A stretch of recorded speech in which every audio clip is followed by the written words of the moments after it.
Okay, hello everybody.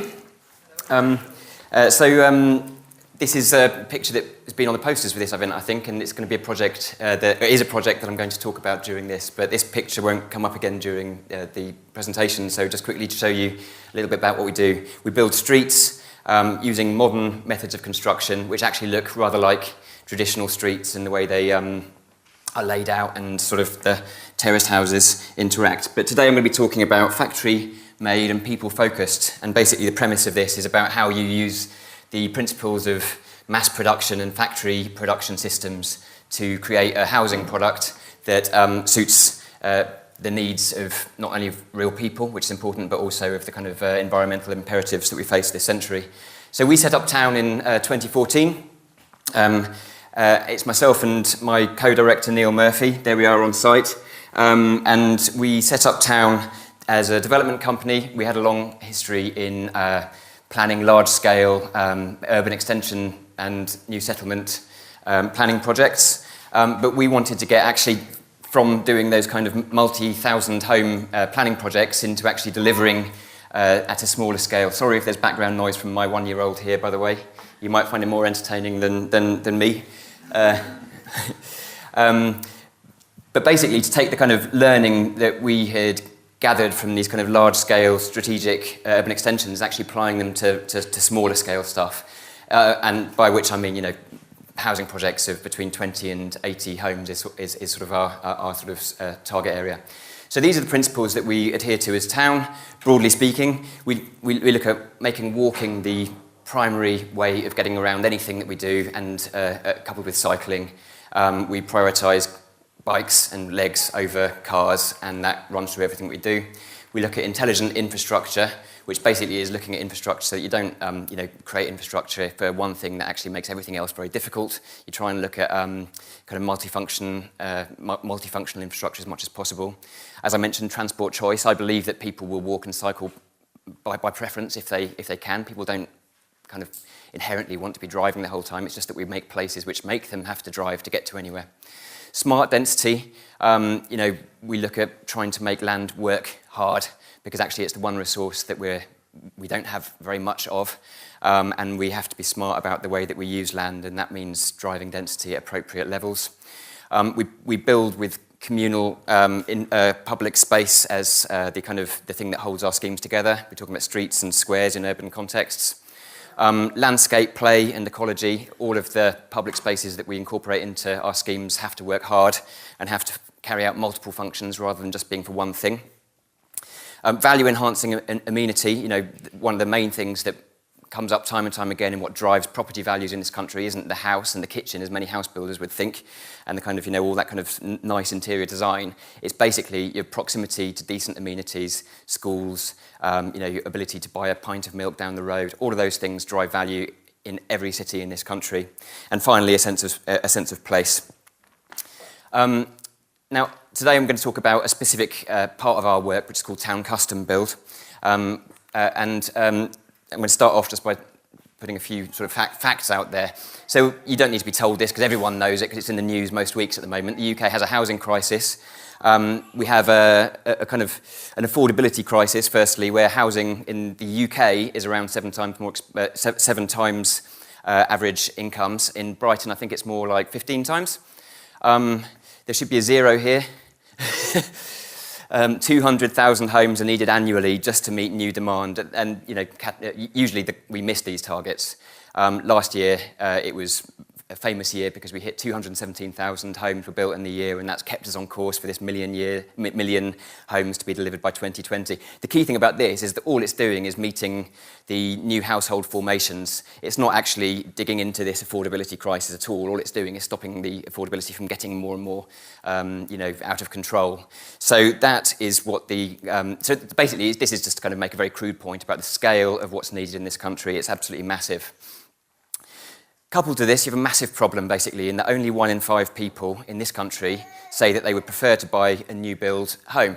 And actually 1 in 3 say that pretty much under any circumstances they would not buy a new build home or would only do so as a last resort. And when you look at this image, which is a computer-generated image of a typical house builder scheme, so probably better than it will actually turn out to look like in reality, you can sort of see why. So all of the research bears out the fact that older homes are more popular. They're perceived to offer greater character, more space, greater sort of sense of greenery. They're more street-based, so they inherently allow you to talk to your neighbours more readily. But they're super expensive to maintain, as anybody who lives in Hanover or wherever in Brighton knows, especially if they're made out of bungaroos and all the rest of it. And by definition, with them being old houses, there's a limited supply. Nobody's making old houses anymore. So the government's looking to self-build as being part of the answer. And we know that there's a massive cultural kind of appetite for all this, and the kind of grand design stuff. But actually, and that's borne out by the fact that about a third of people want to, or 27% of people would like to build their own home. I mean, who wouldn't? But it's super difficult to get land. It's pretty difficult to get the appropriate finance products. And that means that self-build is actually out of the reach of pretty much everybody. And that's why in this country our self-provision rates are diabolically low and the lowest in Europe.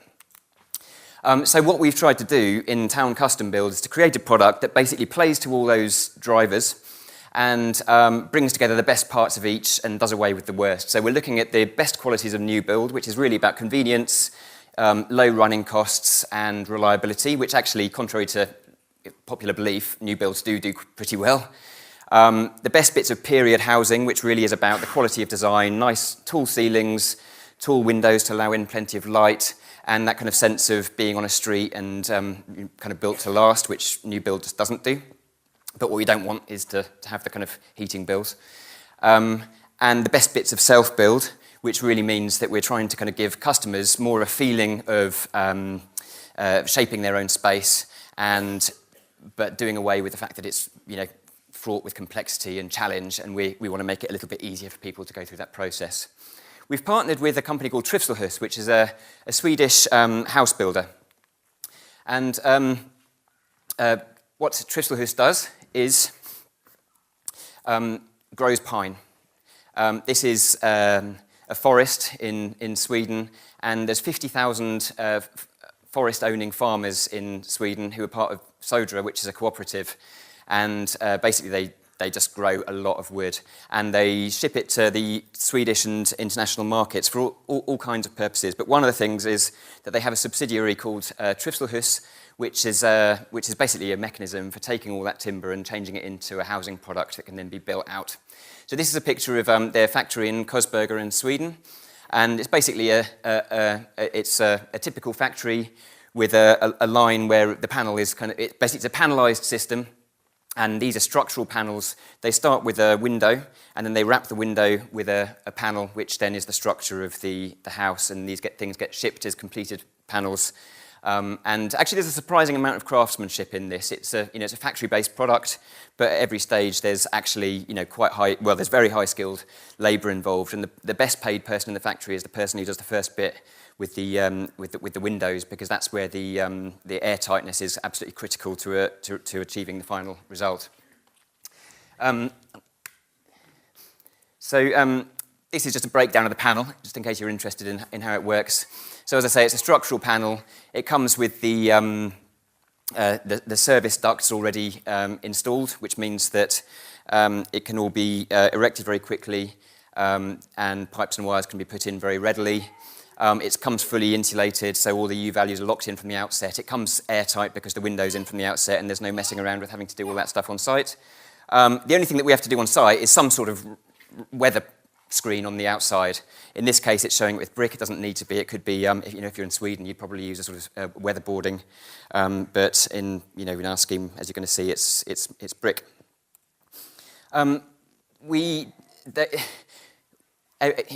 Everyone's aspiring to passive house, or everyone ought to be aspiring to passive house. This out of the box delivers. It's called the Climate Shield system, by the way. Delivers what we have quantified using a passive house modeler and doing the assessments, around 80% of the way to passive house relative to typical UK building stock, which is about 65% of the way between current UK building regulations and the passive house standard. It can be made to be passive house. It means upgrading potentially the windows from triple glazed to a thicker profile triple glazed, and potentially adding some more insulation in places. But out of the box, it performs pretty well, as you'd expect from an off-site Swedish system which is deployed in much harsher conditions than in this country. Now, we've tested this out with our first scheme. It's called Marmalade Lane. It's in Cambridge. It was the background to the project, just briefly. It's a 1 hectare scheme in Orchard Park, part of a master plan development. The council, Cambridge City Council, owned the land, and in the last crash, found that it didn't have anybody to sell it to because the house builders were pulling out of all the transactions. So it partnered up with a local co-housing group and made a decision that it was going to pursue a different route and kind of put itself really at the forefront of an innovative and kind of more beneficial form of housing delivery. And they had all these aspirations around innovation and design and kind of building community and reputation, but they also wanted to get a capital receipt out of it, by which I mean they wanted to be paid for their land. So the approach that they took was an enabled co-housing scheme where the council would work with the group to develop a scheme out, but the idea of a scheme, the brief, but where they would then approach the developer to work with the group to take it forward through the delivery stage. And this is the time frame. It's been slow, and actually one of the huge challenges around all of this is about how you make it much more normal and accelerate it. Actually, since we got involved, we were appointed here in 2015. It's actually been pretty, it's been quite quick, and that's in spite of some planning kind of delays that you'd usually get with this sort of thing. But actually, we'll be going 3 years from being appointed as developer to scheme completion, which is due this summer. This is an overview of the scheme. So basically, parking is on the edge next to an adjacent car park, so it's actually a pretty benign place to put the car parking that there is, and there's not loads of it. Much to the planners' dismay, we didn't want all the parking that they wanted us to have, but we put up a bit of a fight on that. This means that the central area has been freed up for a really good landscape garden to be used by everybody. There's a block of flats which is serviced by a lift and is very accessible. Lots of downsizers who are looking at kind of ageing in here because it's very convenient and easy to get into. The common house, if you're familiar with co-housing, it's a shared facility with dining room, kitchen, and various other facilities that are shared. And then the rest of it is pretty conventional terraced housing. I've mentioned the common house. It's got a whole load of really valuable facilities. Mainly it's a place where people can socialise and spend time together, but it's also got some really good functions, like some guest rooms that people can book for guests coming to stay. There's 3 of those. And storage, a workshop for people to store tools and do their hobbies and stuff, and a laundry room. And the key thing about co-housing is that in the end they own it and manage it and make decisions around the future of the scheme. It's inherently, there's a sustainability ethos that runs through this scheme from start to finish. It's fabric first in design. I've mentioned passive house. Obviously, it's got MVHR because of the air tightness levels. The commitment was made by the group to have no gas on site, so we've gone down the air source heat pump route. It's low energy materials, and it's principally timber. Where we had a hedgerow running through the site, that's been retained as the sort of central part of the garden, and added to with some new native planting. And I've mentioned the parking. Finally, it's got integrated bird and bat boxes throughout, which I'll come on to later. So this is our group standing in the site as it was a couple of years ago. And as you can see, they're a very diverse bunch. It's a real cross-section of the community in Cambridge. You've got older couples and singles, families with young kids, and there's something of everyone. This means that there's a very diverse housing mix that's required. It's kind of the opposite of your homogenous housing estate that a house builder would build. And when we inherited the brief, there was a kind of an accommodation schedule which was really, really specific. It had basically taken each of the members' requirements and then translated them into a very, very rigid design. And we felt that it was altogether too rigid, too bespoke, and put us at risk, because if one person left, it meant that somebody else had to come along with the exact same requirements as the person who'd left. So we sort of took a different approach to it and thought that actually, look, other industries deal with this in a totally different way. You wouldn't ever kind of manufacture something that's so bespoke that it makes it kind of only suitable for one set of people. So we looked across different industries at mass customization, where basically the principle is that you take a factory system which regularizes to a certain extent your production line, but at the front end it gives people loads of choice, or as much choice as you can realistically offer. So it's bringing together the efficiency of scaled production with the bespokeness of choice at the customer end.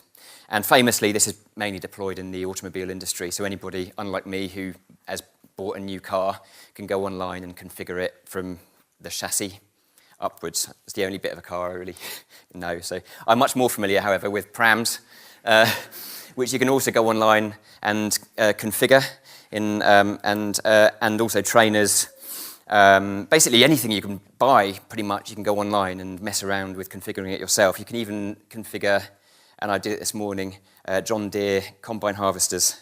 So why can't you configure houses? Because if you look at what you're spending on a house, they're massively expensive, and it's just kind of crazy that you get all this choice in every aspect of your life, but when it comes to the single biggest investment that you ever make, you basically get treated as if you have no kind of opinion on the thing at all. So we tried to set up what we describe as an operating system that allows people to have choice based on a few different basic sort of shells. We call them shells. There's a 5 metre wide house, a 6 metre wide house, a pair of Tyneside flats, as we call them, because they're prevalent in Tyneside, and also in Hanover up Albion Hill, they've got a load of them.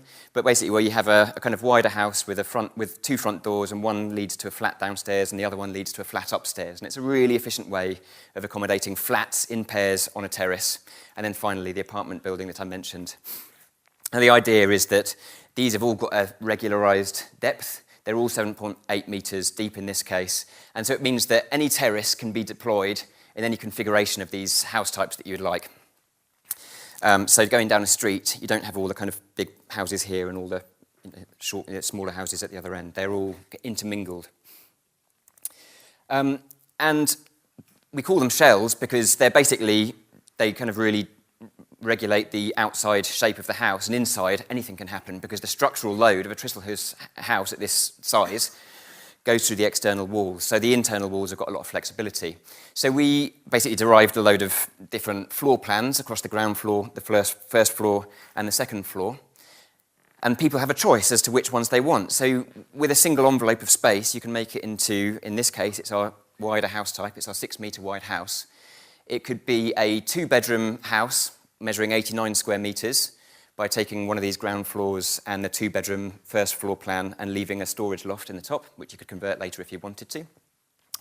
Or it could be all the way up to a 121 square metre 5-bedroom house. Again, you would take the 3-bedroom house on the first floor and you would take a 2-bedroom option on the second floor, which means that you've then got a pretty chunky 5-bedroom house. And the wonderful thing about it, to us, is that you go down a street and you wouldn't know who's got what. And there's something kind of coherent and sort of discreet or democratic in that we're really drawn to. And also, from a practical point of view, it gives it gives that difficult thing to achieve, which is this kind of diverse communities point, where you really don't want to have just single types of people in one place. You want mixed communities. We all know why mixed communities are healthier and better. And it does so really just by mixing up the price points and mixing up the size points. So the idea really is that there can be a more diverse housing offer in a single street. Now, all that choice, when we thought about it, it was quite difficult for people to manage potentially, because that house type that I mentioned to you has 732 permutations when you start multiplying up the options. And so we sort of needed to cut through, in the same way as these configurators for those other industries do, we needed to cut through the complexity of that and avoid what's called the paradox of choice, where people have so much choice that they end up getting disappointed by the choices they do make and always think they should have chosen something else. And instead, just make a super simple customer journey. So the way that we've done it with our group of purchasers is that each one chose their plot according to an order that they'd pre-agreed. They would choose which dwelling shell they wanted to put on that plot. They'd configure the interior. They'd configure the exterior from a series of brick options that we'd pre-selected with our architect, Mole. Our architects, by the way, are called Mole Architects, based in Cambridge. They then can add the finishing touches around floor and wall coverings, kitchens, bathrooms, and that kind of generates a price. We set up a configurator, which is very similar but not nearly as slick as the other configurators that I've shown you. But effectively, it just allows you to mess around with the design of your house, just sort of see it from 3D points of view, and cut your cloth accordingly, depending on what your needs are and what you want from your space. We've got loads still to do on that. We really believe that it is going to be the future, or a big part of the future of house building, to start giving customers choice, because at the moment there is very little. And actually, you don't need to, the sad thing is that in the housing industry, you don't need to be all that innovative to be a disruptor, as they say, because actually nobody's bothering doing anything pretty much at real scale. The volume PLCs do a standard product and they put all of their innovation into draining the last bit of value out of their construction costs, but they don't really do anything in terms of kind of customer choice and stuff. So to us, it's a market that's pretty ripe for disruption. And this is what you end up getting. This is our planning application images. So this was the streets after they had been configured by the residents. So as you can see, people had a choice from different brick colours: buff, painted white, red, and then there's a grey further up the street. And it was great, really, because actually it bore out what we felt was going to be the case, which is that people do like a bit of variety within a coherent, overarching sort of pattern. And there's a sort of sense of it. It's perfect for a co-housing scheme in a way, because it's sort of, there's a lot around those streetscapes which is quite uniform and quite regular, just like there is in any Victorian or Edwardian street. But there's also little kind of flourishes where people have been able to make some choices and show a bit of their individuality as well. And this is the current status of the project. We're about 75% of the way through the build program. This is the panel, one of the panels very similar to the one that I showed you on the production line in Sweden, having been shipped, being erected on site. To give you an idea of the speed of build out, we're taking 3 houses of delivery every week at the moment, and they get put up that's the speed of build out. It was a little bit slower at the beginning because our contractor was getting used to what goes where, but now they're really up to speed and going apace. I mentioned bird and bat boxes earlier. This is just a side comment, really, to show you that in keeping with our brick colours chosen on the outside, we've got these quite neat customised brick bird and bat boxes that then get integrated into the brickwork of the house. I don't know if you've seen them, but there's a company that manufactures these very specifically, and they're a really terrific product, and everyone's really interested in it. So that's all from me. If you wanted to get in touch and have any further questions after today, I'd be very happy to hear from you. But thank you very much for having me along.